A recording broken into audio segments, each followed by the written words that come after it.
Buenos días, nuevamente con ustedes, Zoom Político. Hoy tenemos un programa especial con un hombre que investiga mucho. Yo soy lector de su blog Crímenes sin Castigo, pero en este caso hay un crimen parcialmente castigado, parcialmente. Estamos hablando de Javier Mallorca. Quienes lo siguen fundamentalmente lo hacen a través de el portal de Tal Cual. Creo que también escribe en Runrunes y tiene su blog Crímenes sin Castigo, o su portal, bueno, ya Sí. no decimos blog. Y ha venido dándonos luces sobre el tema que mantiene todavía la expectativa a gran parte de Venezuela, como es el tema de la corrupción en PDVSA. Tony Romero. Saludos amigos, a los que muy amablemente a esta hora nos están sintonizando y que siguen nuestro programa Zoom Politicón a través de nuestras redes. Y por supuesto, ya está con nosotros, vamos a colocarlo de una vez, Javier Mallorca, él es editor de crímenesincastigo.com. Javier, te agradezco mucho estos minutos. Y Ángel, vamos a entrar en materia de una vez, porque hemos hecho una serie de trabajos, de entrevistas con gente que tiene pues una investigación seria, responsable sobre lo que ocurre en esta trama de corrupción en Venezuela. Javier, te agradezco mucho estos minutos y de una vez entro, Ángel, con la primera pregunta. Va un mes, más o menos, desde que esto explotó, Ángel, Javier, más o menos un mes. ¿Vale? Esto era lo que esperaba el gobierno. Perdón, Ángel. Se cumple hoy un mes. Se cumple hoy un mes. Javier, ¿esto era lo que esperaba el gobierno que ocurriera o simplemente tú crees que fue, bueno, algo que le explotó porque ya no podía tapar por ningún lado el tema de la corrupción?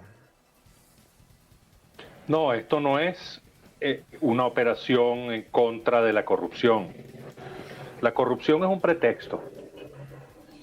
Entendamos lo siguiente. En un régimen donde la corrupción es sistémica, si usted ataca a la corrupción, está atacando al sistema mismo. De manera que esto tiene que ser controlado muy de cerca por quienes detentan el poder del régimen. Y esta no es una disquisición teórica, claro, fundamentada en tratado, nada de eso. Esto está soportado sobre la estricta lógica basada en la información que han emitido los propios actores del proceso. Empezando por la Policía Nacional Anticorrupción. Hasta ahora esta organización ha emitido 2 comunicados. Y si ustedes los leen con detenimiento se darán cuenta de que lo primero que dicen es que ellos actúan por órdenes del presidente de la República. Esto quiere decir entonces que no estamos ante un organismo que es ejecutor de las decisiones que se toman en el Poder Judicial. En un lugar donde la corrupción es vigilada, los órganos jurisdiccionales son generalmente los llamados a hacer, digamos, uno de los controles fundamentales. No el único, pero sí uno de los controles fundamentales. Tenemos, por ejemplo, la operación Manos Limpias en Italia y luego la operación Lavallato en Brasil, que son referentes fundamentales. Ambas partieron del Poder Judicial. En este caso no fue así. Esta operación, que se llama además Caiga quien caiga, es decir, con ese tono propagandístico desde su nacimiento, esto es decidido en Miraflores. De manera que aquí los daños colaterales son menores porque existe una vigilancia y un control directo por parte del Palacio de Gobierno de todo lo que se va a hacer. El fiscal incluso en su primera declaración el día 19 de marzo, el día de San José, dice que ellos han recibido una primera camada de detenidos y que han procedido a judicializarlos. Y esta palabra es clarita. Lo que se había hecho antes, claro, va a ser incorporado a un expediente judicial. Cuando debería ser al revés, ¿no? Claro. Además, es que aquí hay un detalle que la mayoría de la gente quizá no ha percibido. La corrupción no admite flagrancia. La corrupción es un delito que debe ser investigado. De manera que en todos los procesos de pesquisa a la corrupción se debe contar con un poder judicial autónomo para que sea realmente efectiva. Así que cuando el fiscal dice que ha encontrado en el caso de Hugh Belroa, por ejemplo, una corrupción flagrante, lo que está es manipulando el derecho con el fin de avalar lo que se ha hecho desde el Poder Ejecutivo, específicamente desde Miraflores. Porque vamos a decir las cosas claras. Tarek William Saab en este caso actúa como un yes man. Hace lo que le dicen desde la cúpula del gobierno. Y de esa manera no va a haber resultados impensados. Por eso es que Tarek El Aissami no ha sido detenido formalmente. Permanece en una casa en Fuerte Tiuna. ¿Tú puedes asegurar que está en Venezuela? Bueno, lo que me dicen las fuentes militares es que está ahí en Fuerte Tiuna. Ok. Coincido contigo. Hasta ahora eso es lo que se sabe. Fíjate, Javier, en las averiguaciones que nosotros hemos hecho, lo que tú dices... Ángel, tienes un eco. ¿Aló? Yo lo escucho aquí. Okay. Tienes un eco en el audio.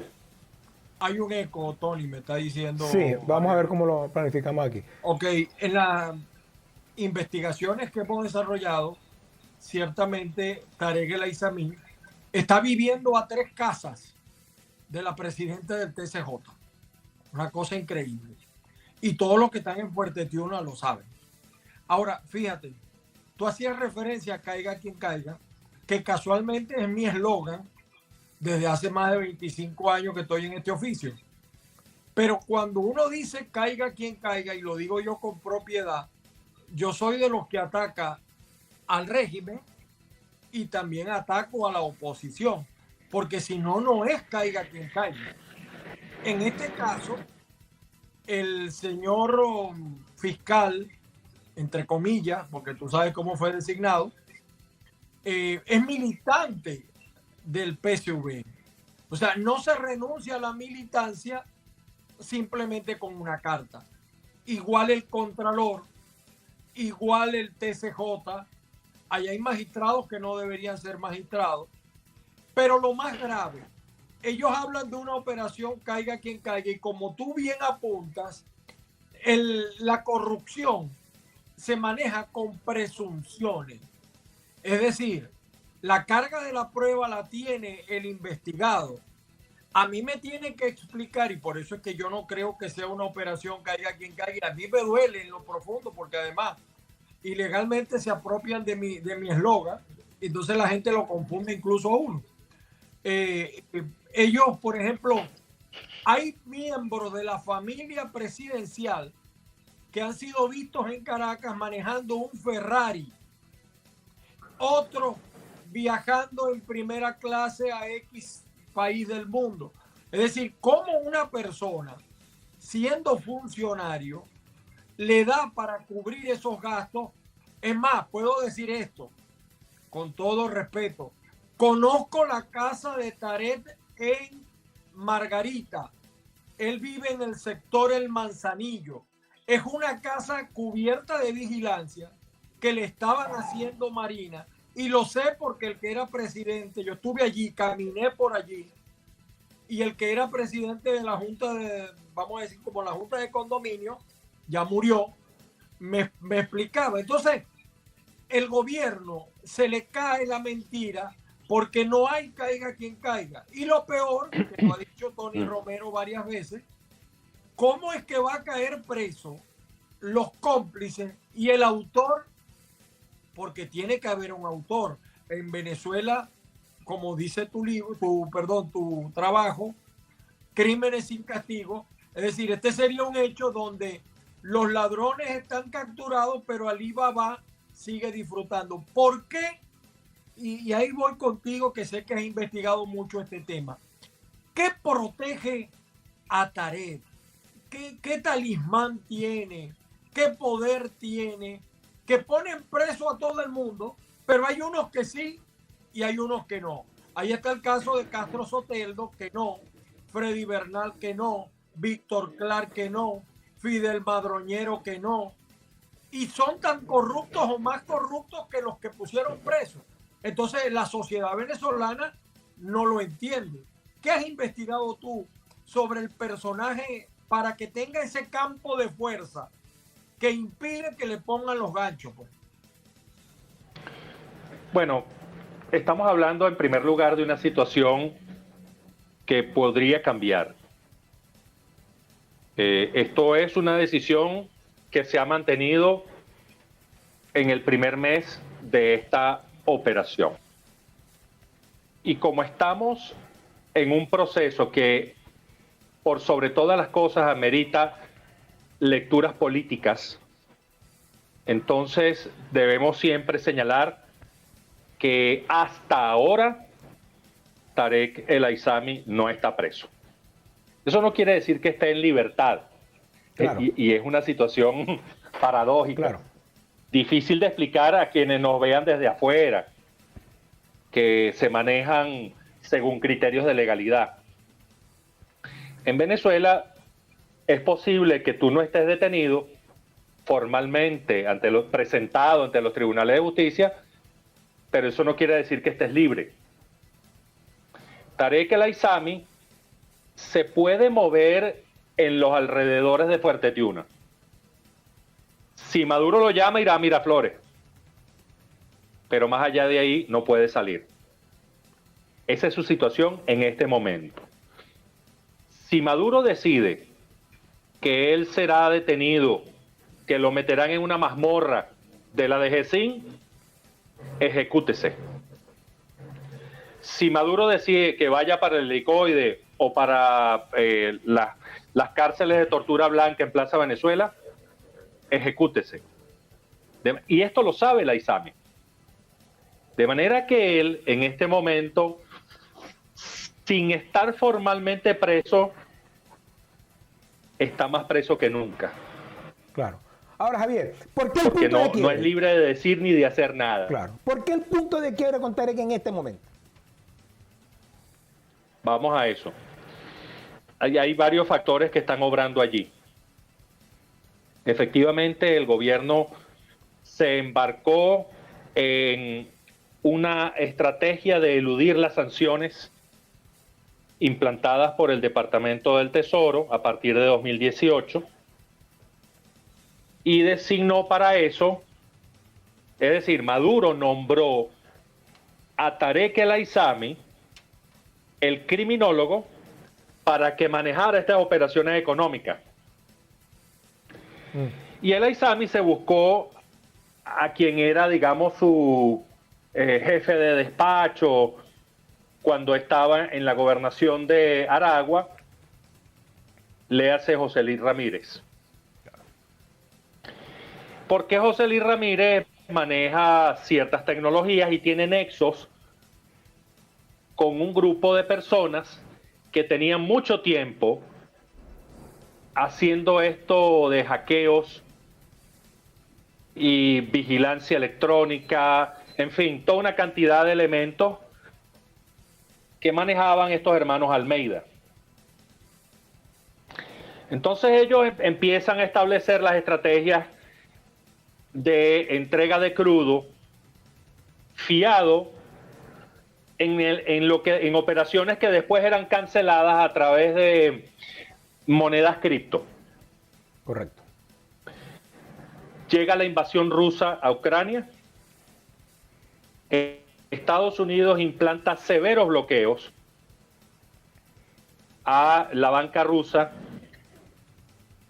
y ahí empieza a caer la cotización de las criptos, porque Rusia era el principal manejador de criptos de todo el mundo.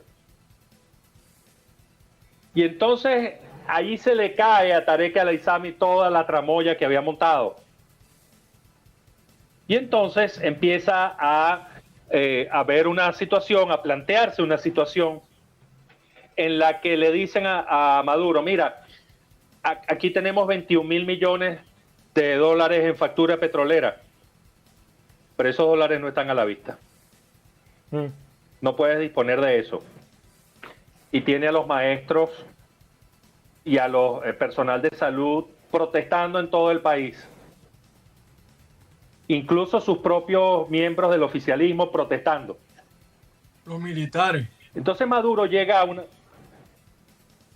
a una conclusión para cerrar la idea.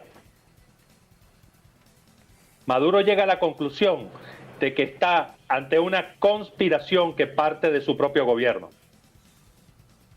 Y cuando Maduro llega a esa lógica, él actúa porque su principal objetivo es permanecer en el poder.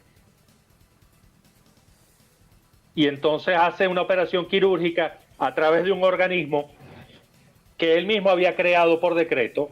Correcto. Que es la Policía Nacional Anticorrupción. Y toda esa inteligencia que él había recabado a través del trabajo del general Mora, la judicializa. Y entonces empieza todo este proceso que estamos viendo desde hace un mes. Y que a la vuelta de hoy lleva 67 detenidos. Fíjate, Ángel, Javier entonces de la tesis que sí había una conspiración para sacar a Maduro de alguna manera del poder, ¿no? Y entonces... No, estoy diciendo que Maduro... que a Maduro lo convencen de que hay una operación desde el propio gobierno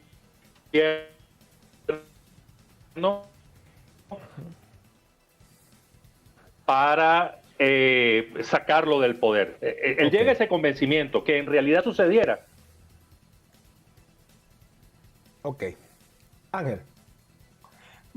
Sí, pero yo sigo insistiendo, Javier, ¿qué sabe Tarek? ¿Qué lo protege? Algunos dicen, yo veía un video viejo del caso de Hezbollah, es decir, los cubanos le habían pedido el control de PDVSA desde que estaba Tarek, el Aizami. Y cuando tenían a Quevedo, hicieron desastre los cubanos allí. Con el interés de las empresas norteamericanas, quizás los cubanos dicen, miren, el poder está en PDVSA, allí es donde tenemos que meternos nosotros. Y quizás eso impulsaría a Nicolás, que además necesitaba dinero porque dentro de las Fuerzas Armadas también hay una CRAP.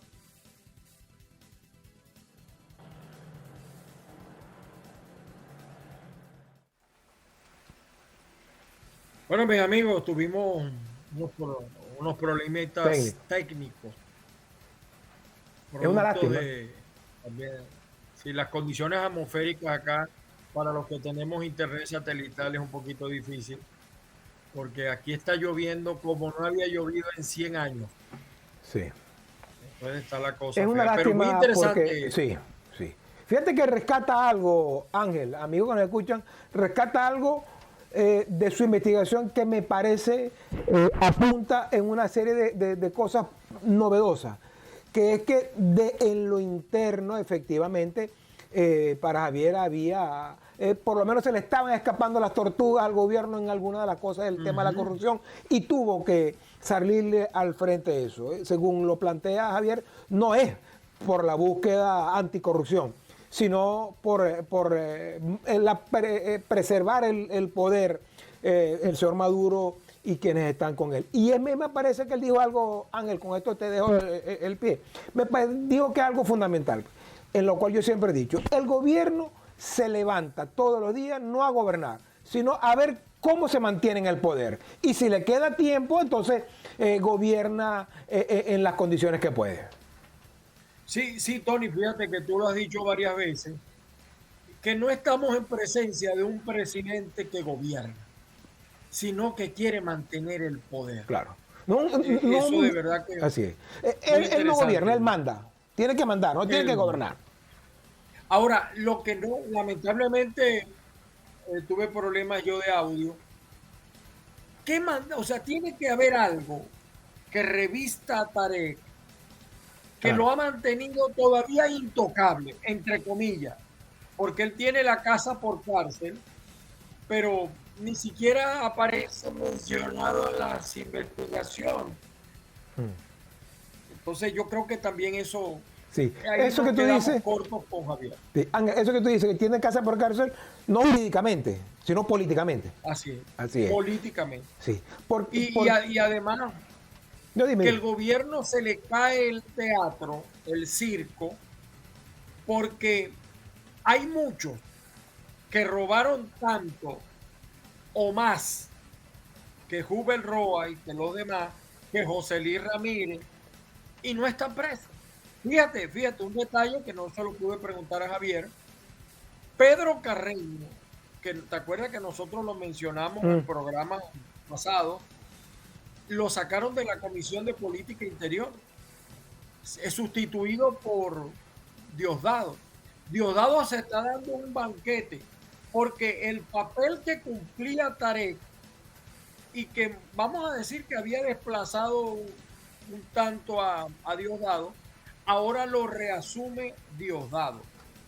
Es decir, la gente de Diosdado, salvo Pedro Carreño, no es que han sido santos, pero por lo menos en este caso tienen pocas velas. No así la gente de Nicolás, que bueno, él mismo era defensor de Tarek y le decía que el hijo de Chávez, etcétera. Y no hablamos del tema de los cubanos, porque hay un intento de reposicionar a Cuba, sobre todo con el tema del combustible. Hay un video del señor presidente de Cuba, el dictador Díaz-Canel, perdón. Él dice que han tenido problemas porque los países que habían hecho pactos con ellos no les han cumplido. Claro. Bueno, porque también tienen problemas. Entonces, Cuba se dio cuenta que el poder político de PDVSA va más allá de lo que ellos calcularon en principio. E incluso, él dice que él puede entender que no le den toda la gasolina que quiere, ¿no? Porque ellos andan en otra cosa, que es lo mismo que ha hecho Cuba en el caso de Guyana, y porque además, y eso no lo hablamos, ¿no? El caso de la reunión de Petro, que la oposición tiene que redefinir allí, porque a la oposición no le invitaron, se autoinvitó a esta reunión de Petro. Entonces hay como un juego allí de intereses geopolíticos de Cuba y del señor Petro. Fíjate que hay unos que negocian con el ELN y otros con la FARC. El señor Petro desechó a la FARC y se quedó con el ELN. Pero ¿por qué Maduro sigue con la FARC? Sí, pero entonces, de hecho, Ángel, son temas que tienen que ver con esto. No sé si sabes que los disidentes de la FARC están pidiendo unirse a los diálogos de paz el 26 de mayo. Eso está muy complicado. No sé si vamos cerrando, Ángel. Yo concluyo dos cosas y por favor corrígeme si no estás de acuerdo o adentrémonos. Primero, Tarek sigue siendo pues protegido. Yo creo que más por lo que sabe que por lo que se ha dicho. Porque los que han sido judicializados, como lo explicó muy bien Javier, pues, bueno, culpables, sí, eso lo sabes tú que eres abogado, son culpables en un juicio previo. Pareciera que no lo salva ni el santo ni el sacerdote, porque por todos lados están verdaderamente muy, muy comprometidos. Y una cosa que no he podido terminar de investigar, Ángel, que es ahora la presencia de la mano derecha del partner de Alex Saab, que es el señor Pulido. El por qué un hombre con tanto poder ahora también lo detienen. Eso todavía creo que no se ha descubierto el fondo, el epiplón del por qué hasta Pulido ha llevado. Yo coincido contigo en lo que decías de Tania. Ahora, en lo de Álvaro Pulido, fíjate, Álvaro Pulido tenía hasta una camaronera en Cuba. Para mí está prevaleciendo el interés cubano. Álvaro Pulido estuvo metido con Alex Saab y hay un refrán que yo no lo puedo decir porque es una mala palabra. Bypasearon a los cubanos. Álvaro Pulido en muchos negocios dejó por fuera a los cubanos y eso claro. Tiene un castigo político. Claro. Y me gustó algo que dijo también Javier Mallorca, que se está demostrando que el señor Tarek William Saab hace lo que le ordena. Es decir, la gente tiene que saber que aquí nunca se va a encontrar la verdad, porque Tarek, como fiscal lleva la carga de la prueba, lo que está haciendo es lo que le ordena el señor Maduro, que es el que dirige el CESPA y que es el que dirige la Policía Nacional Anticorrección. Fíjate que nos quedó un caso pendiente y lo vamos a dejar para después. ¿Por qué Diosdado tuvo una cosa insólita? Llevó a los torturadores del DGCIN a su programa y los grabó. Si tuviéramos una oposición organizada, esas fotos ya deberían rodar por toda Venezuela. Parte de esos tipos están siendo juzgados en la Corte Penal Internacional. Ahora, ¿por qué Diosdado hace eso? Bueno. Los tipos fueron tan bobos que modelaron y no saben que lo que los expuso los descubrió, porque claro. Ninguno de esos tipos lo conocíamos nosotros. Claro. Ahora la sociedad venezolana los conoce y yo felicito a Diosdado. Claro, algo está buscando Diosdado. Claro. Bueno, Ángel, no tenemos que lo de la oposición no parece inteligencia artificial, ¿verdad? No, está muy lejos. No parece. Y en el caso del gobierno o de las estructuras, Ángel, amigo que nos escucha, eso tiene que ver, yo lo he dicho varias veces, me recuerda siempre esa frase, son como el dios Saturno, cada cierto tiempo se comen a los hijos para poder seguir viviendo. Porque no se comen, la oposición se ha encargado, como te digo, ellos mismos, pues, de devorarse. Pero las revoluciones necesitan devorarse a sus hijos para poder seguir viviendo. Ángel, en la despedida. Bueno, por ahora el menor problema parece ser Diosdado. Nosotros nos despedimos gracias a la gente de avilaradioonline.com y también a la gente de azúcar.com en Europa. Saludos a todos y disculpen lo malo, pero hicimos lo posible. Hasta luego.